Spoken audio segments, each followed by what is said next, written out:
Halo teman-teman,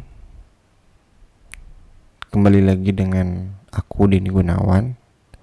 Setelah sebelumnya kita udah generate Spring Boot, dan sekarang teman-teman silahkan untuk membuka project teman-teman di Visual Studio Code atau di IntelliJ IDEA atau di NetBeans atau di yang editor kesayangan teman-teman, silahkan. Tapi pada tutorial kali ini saya merekomendasikan untuk menggunakan sebuah editor, namanya adalah IntelliJ IDEA ya.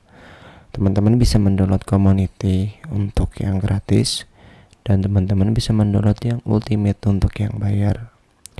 Bedanya apa? Ya, kalau ultimate fiturnya lebih banyak gitu ya. Kalau community bisa kita gunakan, cuma ada beberapa fitur yang nggak ada di ultimate gitu teman-teman. Nah, karena kita menggunakan database PostgreSQL, pastikan teman-teman sudah mendownload PostgreSQL dan sudah terinstall di sistem operasinya teman-teman gitu. Kalau nggak tahu caranya, teman-teman silahkan searching aja di Google gitu ya. Nanti juga banyak kok yang keluar gimana cara installnya sesuai dengan sistem operasi teman-teman. Ya, langsung aja. Saya anggap teman-teman itu sudah membuat sebuah project Spring yang sebelumnya dan sudah ada database PostgreSQL. Nah, sekarang yang pertama adalah kita perlu bikin database ya. Saya sudah berada di command Postgres gitu. Sekarang saya akan buat database. Create database, misalnya belajar gitu ya. Titik koma, enter. Nah, kita udah bikin database namanya belajar.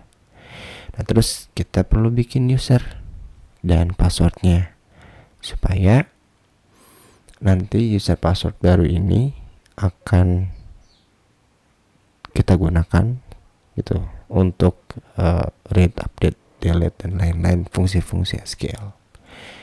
Kita untuk bikin user kita ketikkan create user. Create user namanya siapa nih, misalnya admin with password admin gitu, titik koma. Udah, kita udah bikin user baru. Lalu kita akan ngasih izin ke user baru ini untuk mengelola database belajar gitu. Grant all privilege. Saya mengizinkan semua privilege atau perintah untuk mengelola belajar database belajar to user. Jadi intinya perintah ini mengizinkan user baru itu untuk mengelola database kita. Itu terserah mau diapain gitu. Enter. Oh, privilege on database. Lupa saya. Salah lagi. Database admin. Hampura tuh, lupa. Gini. Udah ya. Sip gitu. Jadi gain all privilege di database belajar ke admin. Udah gitu.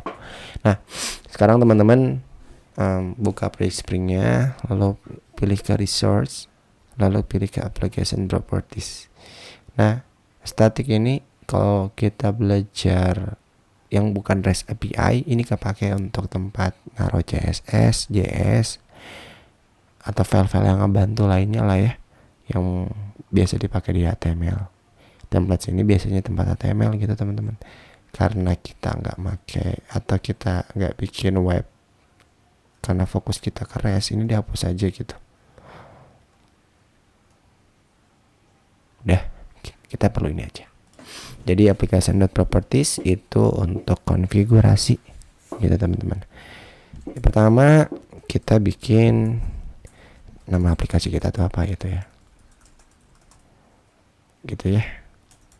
Spring application name, misalnya Spring belajar gitu ya.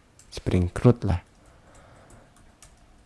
Ini nama aplikasi. Kemudian salah gini, lupa saya. Ini servernya, server port. Ini server port. Jadi sebenarnya dia defaultnya itu 80-80. Tapi di sini saya pengen coba nge-custom dan kasih tahu teman-teman kalau portnya itu bisa diubah-ubah gitu ya. Nah, terus di sini kita tambahin config database. Yang pertama adalah kita define dulu Spring Data Source driver class name, yaitu org PostgreSQL. Ini bukan sih, post driver. Yap, gini teman-teman. Udah. Jadi kita tambah drivernya, lalu kita tambah itu, terus kita ngasih apa ya? Terus kita define, bukan define sih, ngasih tahu username-nya itu siapa. Kan kita bikin tadi namanya admin ya, masukin admin. Spring Data Source, password, namanya apa tadi? Admin gitu ya. Terus Spring Data Source URL, nah ini nih URL JDBC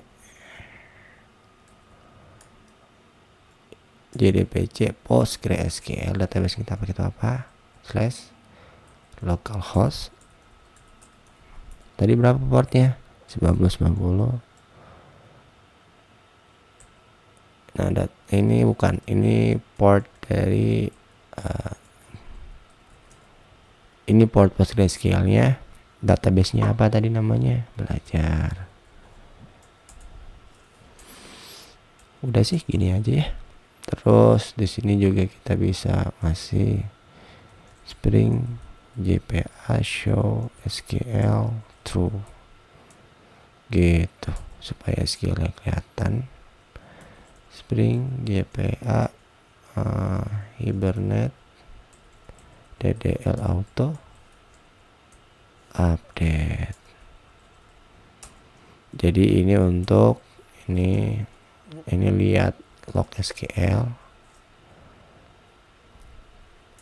Ini untuk generate entity atau table gitu ya. Entity. Udah ya, ini driver, username, password sama URL. Nah, kalau misalnya berhasil berjalan gitu ya, artinya kita udah berhasil koneksiin, tinggal kita jalankan gitu. MVN Spring boot run. Udah, kita tunggu dulu nih. Kalau database kita tidak berhasil connect, dia akan munculin pesan error. Tapi kalau dia berhasil connect, dia akan berjalan gitu teman-teman. Kita tunggu aja.